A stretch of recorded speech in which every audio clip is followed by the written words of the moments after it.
Hello, movie lovers. Today I want to talk about another recent Kino Lorber release of a German film made in 1957. This is The Devil Strikes at Night, and it's directed by Robert Siodmak in his return to Germany in the 1950s. The film, though, is set in 1944 in Berlin.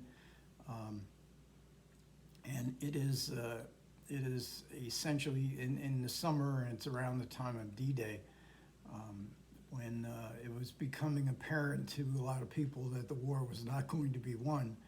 Um, but this is a serial killer movie, a police procedure, and it's actually based on a real serial killer murder by the same name, Bruno Ludke.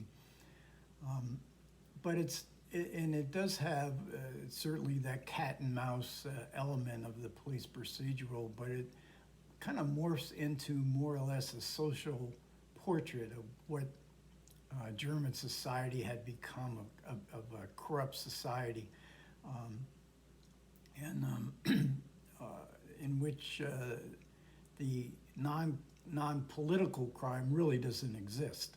It morphs into Bruno's serial killing ways, morph into the needs of the German people, what the Gestapo wants done.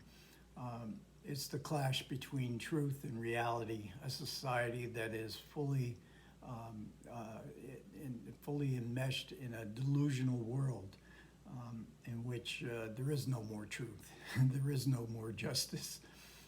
There is the narrative that the German people hear, the narrative is the narrative that the German government wants them to hear, and perhaps even what the people themselves want to hear, even though there is this element of cynicism, even about the Führer himself, and that justice.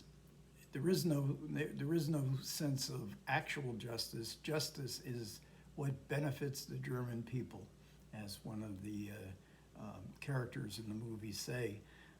And Hitler himself is a lingering presence. He's not actually in the movie, but he knows what's going on with this serial killer police procedural. And so it's an indictment of being divorced from reality, and believing in misinformation and lies, down and out lies. Also, the cult of the leader. So there's a great deal of relevance to modern times here. Um, and there was one line of dialogue that really chilled me, because if you do something wrong in 1944, you're probably not going to be sent to jail. You're going to be sent to the Eastern Front, which is basically the Germans saw as almost sure death.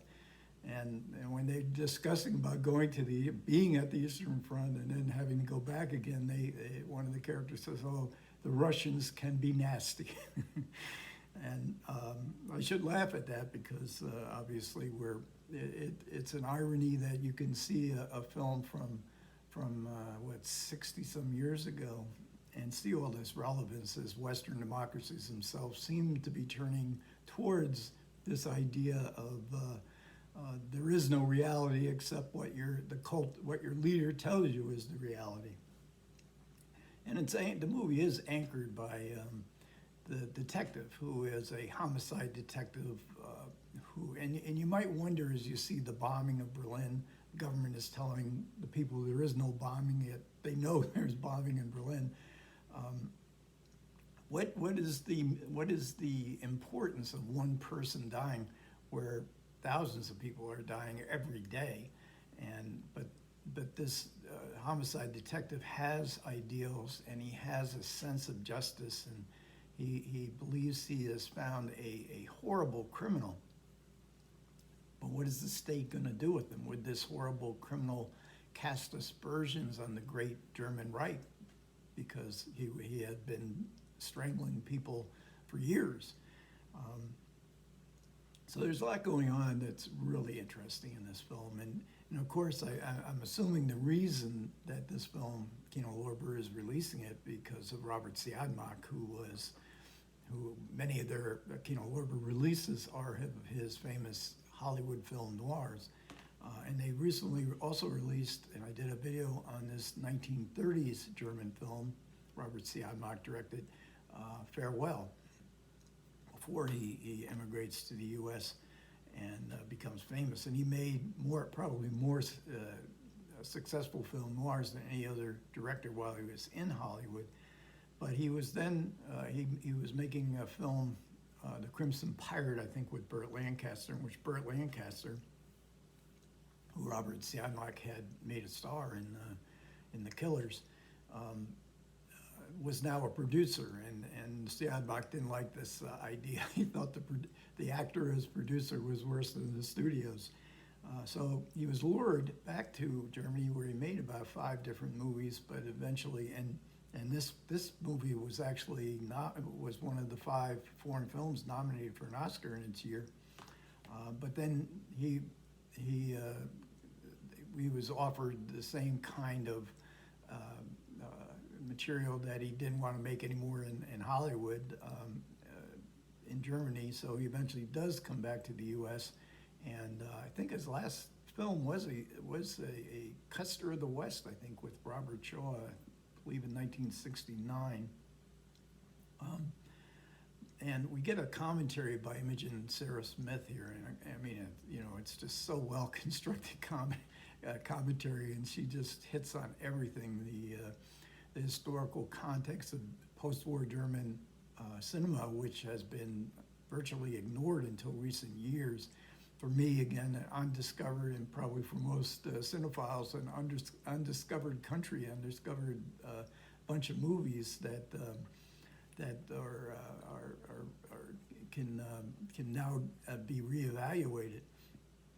And she talks a lot about Robert Siodmak and the relationship between The Devil Strikes at Night and some of his noirs, in that he's always emphasizing this oppressive, kind of claustrophobic interiors in which spaces in which people are seemingly trapped.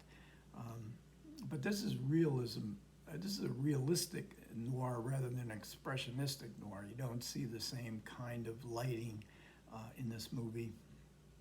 But if you see the film, you got to listen to Smith's commentary here. It is truly truly a brilliant commentary. So again, this is Kino Lorber doing us a big favor with releasing these kind of films that you probably would have never got a chance to see.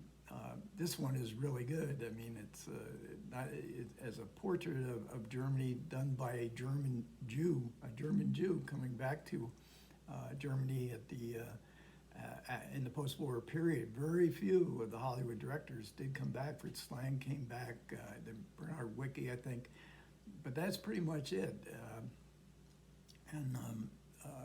But Robert Siodmak is one of the great stylists, and I think in all of cinema, not just his Hollywood career. Okay, thanks a lot, everybody who managed to listen to me. I do appreciate it, and comments are always welcome. Take care.